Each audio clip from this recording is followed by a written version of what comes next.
Hey guys, this is MindCast with your host, Kevin Seaman, where we talk about what's going on in your head.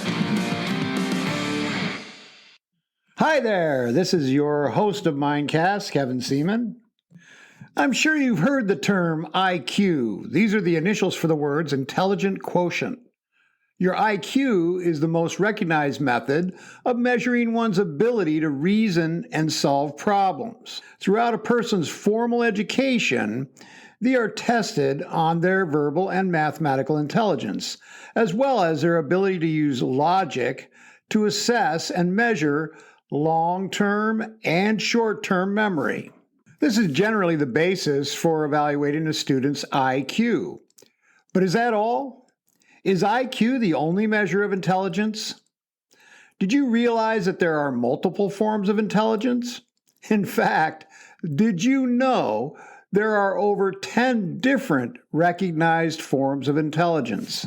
Extensive research has been done on this subject by individuals like Dr. Howard Gardner, professor at Harvard University Graduate School, in his study of extraordinary minds. Your unique combination of intelligence is what makes up your individual character and personality. It is the framework for who you are as a person. Here are just a few examples of the many forms of intelligence people possess. Number one, the first type of intelligence is your verbal intelligence. This is the ability to speak and communicate with others, to use and understand language. This would be valuable to a leader, an administrative director or politician, someone like the late JFK or Martin Luther King, or abolitionist, orator, and writer and statesman Frederick Douglass. Speakers Anthony Robbins and Zig Ziglar are prominent examples of verbal intelligence. Number two, your second intelligence is mathematical. This would be in regard to your capability to add, subtract, multiply, and divide, to read financial statements, and have a grasp of basic accounting and economics. Someone with this intellectual strength make insightful brokers, investment consultants, and CPAs. The brilliant self-taught 20th century Indian mathematician Ramanujan possessed a high level of this form of intelligence from an early age. On a different level, individuals like Albert Einstein and Stephen Hawking use their mathematical genius to solve questions in physics. A high level of mathematical reasoning has been linked with activation of a bilateral network of brain circuits associated with processing numbers and space. Number three, the third form of intelligence is physical intelligence. A person could fail miserably on a verbal and mathematical exam, yet be extraordinary in the field of athletics, although this may not show up on their report card. Many people with this form of intelligence were looked at as not as smart as others when I was going to school. This was a stereotypical outlook due to the status quo. In times past, however, these individuals were powerful warriors, tribal chiefs, hunters, and leaders due to their skills. This form of intelligence has to do with how well you command the use of your body, your balance, your coordination, agility, timing, distance judgment, use of body strengths, and body awareness. This is evident with people like basketball player Michael Jordan, UFC fighter John Jones, swimmer Michael Phelps, and martial arts master Bruce Lee. This form of intelligence is one of the highest paid and idolized qualities when utilized and applied at an optimal level. Number four, your fourth form of intelligence is musical. As with individuals like Mozart or Beethoven, Mick Jagger, Eric Clapton, Kenny G or Stevie Ray Vaughan, Miles Davis. They're all examples of high levels of musical intelligence, yet these individuals, as students, may not have been considered intelligent and may not have done well in other school subjects. Nonetheless, they had a unique ability to create music that was at an exceptional level. Number five, your fifth form of intelligence is what is referred to as visual and spatial intelligence. This is the ability to see and use shapes, forms, and patterns. A painter, an architect, an engineer, or a sculptor would possess high levels of this form of intelligence. This form of intelligence is usually conjunctive with the second form of intelligence I mentioned previously, mathematical intelligence. A designer, for example, may be able to develop a dynamic car design and then work with an engineer to materialize that design into a beautiful Lamborghini or Ferrari. A sculptor or architect may see a vision of structures. Then people with different levels of intelligence may be able to help transform or convert this into reality. This form of intelligence is found in people like Rodin, Monet, Enzo Ferrari, Frank Lloyd Wright, or the brilliant Antoni Gaudí. Number 6, your sixth form of intelligence is interpersonal. This is the highest paid form of intelligence in America. It is the ability to communicate, negotiate, persuade, motivate, to be interested in and influence other people. It consists of a high degree of sensitivity to the moods and thoughts and feelings of others, and the ability to interact with them effectively in order to get things done, both with them and through them. Managers, team leaders, coaches, consultants, and politicians usually have interpersonal intelligence developed to a very high degree.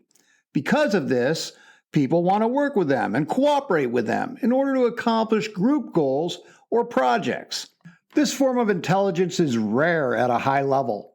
Some people are leaders. They dictate how people will follow, and other people lead. People who lead us make us want to follow them. There's a huge difference. These people gain others' confidence, dedication, and loyalty.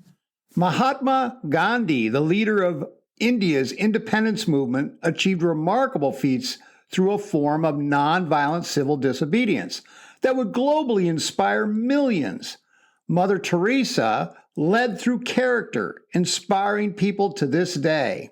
Abraham Lincoln's willingness to stand alone on issues he believed in made him one of the most beloved and memorable leaders in modern history. This form of intelligence creates character. Character is more valuable and more difficult to develop than aptitude.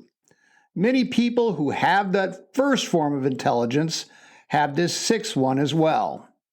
Number 7, your seventh form of intelligence is intrapersonal intelligence. People with this form have an exceptional self-awareness and advanced ability to know exactly what they want and what they don't want, and be able to set goals and make plans. Those with intrapersonal intelligence are particularly good at self-reflection and introspection, but are not completely absorbed with themselves. They also care about the world around them and how to best fit into it. For their success, people with a high level of interpersonal intelligence spend a good deal of their time reflecting on how they are thinking and feeling. These individuals are able to communicate internally more effectively in most cases. They therefore know themselves better and are better able to relate to others.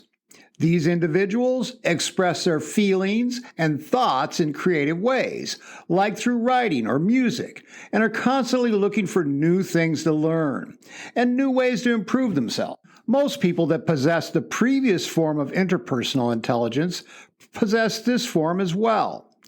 A few famous examples are Aristotle, Aldous Huxley, Gandhi, and Helen Keller. Number 8. The eighth form of intelligence is financial intelligence or entrepreneurial intelligence. This is the ability to see needs or market opportunities and then be able to provide products or services to meet these needs and to sell them at a profit. The developers of Apple, Amazon, and eBay are in this category. Steve Jobs, Warren Buffett, Bill Gates, and Elon Musk are good examples of financial intelligence. Number 9, the ninth form of intelligence is intuitive intelligence, often referred to as a gut feeling. I refer to this as a form of primal intelligence and is recognized by many experts as the highest level of intelligence. Intuitive intelligence is connected with emotional intelligence. Intuition is the ability to sense the rightness or wrongness of a situation, to judge situations or people quickly and accurately, to come up with ideas, insights, or solutions using your intuitive abilities. This gives you the ability to react quickly to a problem or sense danger almost before it happens. When I was growing up, my mother was an excellent example of a high level of intuitive intelligence. It was like she knew what we were thinking. Many think Tesla had a high level of intuitive intelligence. Tesla often received visions of complete inventions in his mind and would then build what he had envisioned, never doubting the inventions would work when tested. Your 10th form of intelligence is abstract or conceptual intelligence. Using metaphors and analogies and the use of critical thinking are forms of conceptual intelligence. This form of creative intelligence was possessed by Albert Einstein, who could see himself writing on a beam of light. As a result, he was able to formulate the theory of relativity. Writers, artists, and rainmakers are a few examples of these individuals, such as Steven Spielberg, Walt Disney, Steve Jobs, and James Patterson. Number 11. The 11th form of intelligence is emotional intelligence. Emotional intelligence is your ability to relate to how others are feeling and being able to express your emotions and feelings to others. Qualities include self-awareness, self-management, social awareness, and relationship management. People who have high levels of emotional intelligence know how to touch others deeply and usually have a great deal of control and clarity as to the emotions of themselves and others. They are very receptive to the emotional states and needs that are present, and therefore capable of guiding themselves and others in the proper direction. Dr. Stephen Covey had a high level of emotional intelligence, as did Princess Diana and Mother Teresa. Number 12, the last form of intelligence is general intelligence. This was based on the traditional notion that there was one singular form of intelligence that focuses solely on cognitive abilities used for the acquisition of knowledge. The cognitive psychologists refute the existence of other forms of intelligence, while Dr. Howard Gardner included this form of intelligence in his study. I can see why cognitive psychologists would feel the concept of multiple forms of intelligence is invalid. It's difficult to resolve the fact that the work you put in your whole life and education into may be threatened and compromised by an approach that goes against what you have based your entire practice on. In regard to multiple intelligence, there is also evidence that pluralization, the idea that students learn and perceive content differently based on their individual learning styles and preferences, has great value and has been integrated into education with surprising results. You possess special talents and abilities that make you unique, different from anybody else who has ever lived. The odds of there being another person just like you are more than 50 billion to 1. Your remarkable and unusual combination of education, experience, knowledge, problems, successes, difficulties, and challenges, and your way of looking at and reacting to life make you extraordinary. Brian Tracy. So, how can you use this? Although there are probably more, these are some of the more obvious forms of intelligence. Each and every one of us possess a unique combination of some or many of these forms of intelligence at different levels and degrees. This unique personal combination is what forms a kind of personal intellectual profile. It makes you unique from any other person and simultaneously capable of performing at extraordinary levels. As with all forms of intelligence, some people will possess a certain level of natural or developmental aptitude in each area. However, I do believe that anyone can improve and cultivate any of the forms of intelligence discussed in this episode to a higher degree, regardless of their natural aptitude. Research has shown that the brain is able to change and improve at any age. Just like your muscles, your brain can become atrophic if not exercised regularly. So stay active and keep learning. Use it or you can lose it. According to neurosurgeon and associate professor of medicine at Emory University, Dr. Sanjay Gupta, the act of learning something new or even doing something that's typical for you but in a different way can generate these new brain cells. We want to constantly be using new paths and trails in the roads within our brain. No matter how old you are, it's never too late to develop new brain pathways. Gupta says, other things that promote brain health are adequate sleep of 7 to 9 hours a night. This is a time when your body removes waste from basic metabolic processes and nourishes your brain more efficiently. Exercise and staying active has a huge part in your brain's health as well. Identify your intelligences. Be aware of them. Respect and develop them. Respect the variable intelligence of others. Also, take an opportunity to develop a high level of faith and confidence and engage your ability to use your mental powers. You have the ability to accomplish amazing things with your unique personal combination of these mental powers. They are yours alone. Take action. Make use of them. You are a miracle. You will be absolutely shocked at what you can accomplish. To learn more about multiple intelligence, check out books by Howard Gardner. I also highly recommend Keep Sharp, Build a Better Brain at Any Age by Dr. Sanjay Gupta. Thank you. It is truly a privilege to have the opportunity to reach so many individuals through my episodes of MindCast. I am so fortunate that I am able to help inspire others to do those things better that inspire them. It is through this that I find my passion, and it is that passion that I hope to pass on to you, the listener of MindCast. I write and produce these MindCasts because I believe that everyone can use a good coach.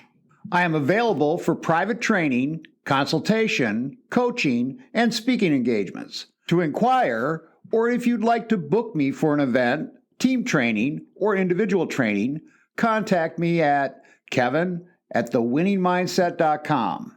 Until next time, this is Kevin Seaman, and this is MindCast.